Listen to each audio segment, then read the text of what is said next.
மச்சி ஒரே வேலைடா. ரொம்ப டயர்டாக இருக்குது. ரொம்ப பிஸியாக வேறு இருக்கேன். இப்போ தான் ஒரு பொண்ணை வர கைட்டி விட்டேன். அது மட்டும் இல்லாமல் ஆஃபீஸில் இன்னொரு பொண்ணு கூட சுச்சுவேஷன்ஷிப்பில் இருக்கேன்டா. அவாய்ட் பண்ண முடியல. அது மட்டும் இல்லாமல் இன்னும் நிறைய கேர்ள் பெஸ்டிலாம் வேறு இருக்காங்க. அவங்களையும் கொஞ்சம் ஹேண்டில் பண்ணு. எல்லாரையும் கொஞ்சம் சந்தோஷமாக வச்சுக்கணும் வேறு. முடியலடா. ரொம்ப பிஸியாக இருக்குது வாழ்க்கையை. நீ எப்படி இருக்க? டேய், நீ செய்வது ரொம்ப பெரிய தப்புடா.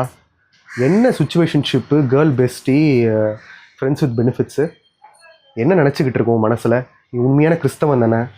ஒவ்வொரு சண்டையும் திருப்பலி பார்த்துட்டு நன்மை வாங்குறல்ல, அது வாங்கும்போது உனக்கு உறுத்தலையா?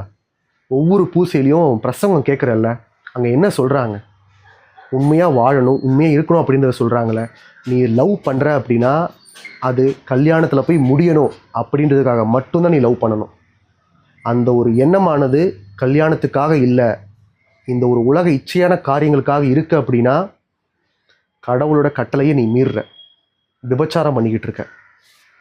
நான் சொல்கிறது உனக்கு ரொம்ப பெரிய வார்த்தையாக இருக்கலாம், ஆனால் நீ லிட்ரலி அதான் பண்ணிக்கிட்டு இருக்க. யோசிச்சுப்பார். பல பெண்கள்கிட்ட நீ கல்யாண ஆசை இல்லாமல், கல்யாண இன்டென்ஷன் இல்லாமல், உன்னோட எண்ணம் தூய்மையே இல்லாமல் நீ பேசிக்கிட்டு இருக்கலாம். அது இப்போவே நிப்பாட்டு. ஒரு பொண்ணுக்கிட்ட பேசுகிற, அவங்கக்கிட்ட உனக்கு ஒரு காதல் ஆசை இருக்குன்னா அது கல்யாணத்துக்கானதை மட்டும்தான் இருக்கணும். அது தவிர உலகம் சார்ந்த இச்சையான காரியங்களுக்காக இருந்தது அப்படின்னா நீ விபச்சாரம் செய்கிற. அது தப்பு.